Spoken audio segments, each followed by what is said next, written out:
I'm back to talk about a little bit more Pulp Cthulhu and Cold Fire Within. A little bit more of some movie inspiration. So I was going through my DVD collection and just thinking about some movies that really get into some of the weirdness of this campaign of Cold Fire Within. And I wanted to talk about some movies that you've probably seen, but maybe you haven't. These are not necessarily obscure, but they aren't necessarily the most famous or the most popular. I'm going to start with one that a lot of people have probably seen, but it is considered a lesser Disney film, and I would argue it's actually not a lesser Disney film, and that is Atlantis.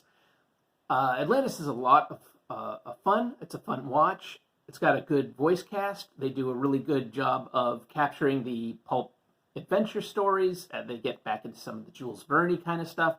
It's Lost Worlds. It's exploring underground and all kinds of crazy stuff. You know, obviously it's got Atlantis involved in there.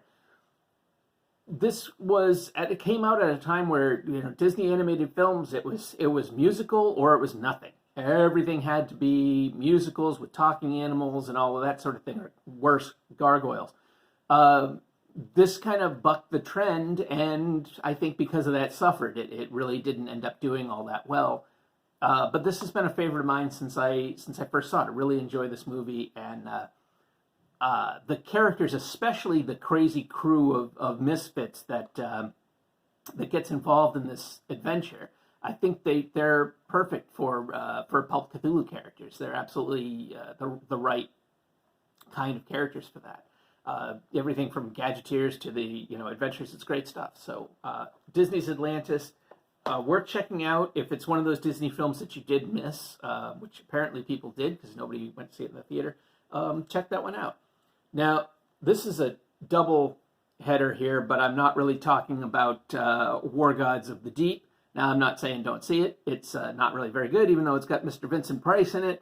Still kind of a rough one. But At the Earth's Core, I love this movie. Is it good? No, it's really not. But boy, it's a ton of fun. It's got Peter Cushing in it, always good. It has Doug McClure in it. He worked. And Carolyn Monroe is just beautiful. It's an adaptation of the Edgar Rice Burroughs book by the same name. As an adaptation, it's okay. Pretty low budget, made in the 70s when they were doing a bunch of adaptations of his work that were okay. And again, shot on shoestring budgets and everything. But I like it. I like it a lot. It's got a cool vibe. I like the underground world kind of thing. I think that's a good premise for a story, for an adventure story. So, At the Earth's Core, I recommend it. I also recommend checking out the book. It's pretty good. It's got some definitely problematic stuff in it, but it's pretty good. So, talking about Edgar Rice Burroughs adaptations, two more. Similar quality, and also featuring Mr. Doug McClure, who you may remember from a lot of terrible movies. So that's The Land That Time Forgot and The People That Time Forgot, the sequel. Both, again, based on Edgar Rice Burroughs stories. Patrick Wayne is in the second one, and, he's an actor, I guess. But fun movies, not great, but there's some cool ideas in here, and you got to have fun with it. And then lastly, keeping with the underground worlds and the lost worlds and all that sort of thing, is Journey to the Center of the Earth. This is the version with James Mason. I love this movie. I saw this for the first time in the middle of the night.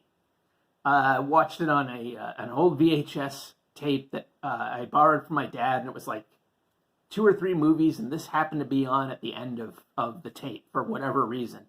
And I watched it, and seeing this movie at like 2 a.m. as a probably 11 or 12-year-old kid, I was absolutely captivated. It pulled me into this world with it, and I still go back and I watch it, and it is a really good adventure movie.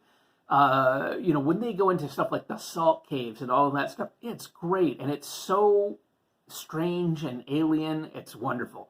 So I highly recommend this movie. Now, it takes place in a different era than, say, Call of Cthulhu normally does. It might be a little bit closer to like a Cthulhu by Gaslight or something like that. But the story, I think, really kind of taps into some of the stuff that goes into the pulp stuff, especially something like Cold Fire Within. I feel like some of the aesthetic of this movie will translate very well when I'm doing descriptions for this campaign. So those are 3 more movies that I think could inspire you in a Pulp Cthulhu game if you are so inclined. The usual business for YouTube algorithms. Please like, subscribe, do all that sort of thing, and check out links below for whatever I happen to have links below for. Thanks a lot. Take care.